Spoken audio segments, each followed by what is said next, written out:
اب اس خطابت کے بعد نظم پیش کرنے کے لیے اقرا بانو درجہ سوم کو آواز دیتا ہوں کہ وہ آئیں اور نظم پیش کریں۔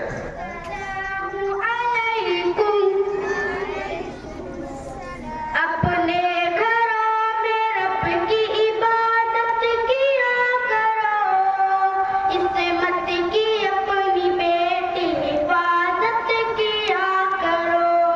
اپنے گھروں میں رب کی عبادت کیا کرو، عصمت کی اپنی بیٹی حفاظت کیا کرو۔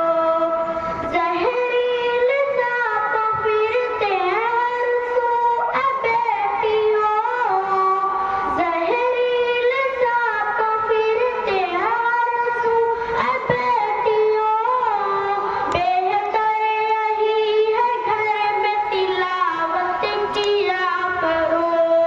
اپنے گھروں میں رب کی عبادت کیا کرو، عصمت کی اپنی بیٹی حفاظت کیا کرو۔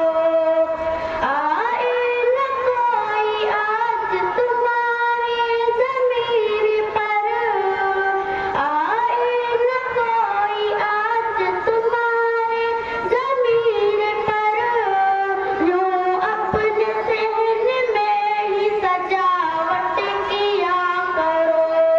اپنے گھروں میں رب کی عبادت کیا کرو، عصمت کی اپنی بیٹی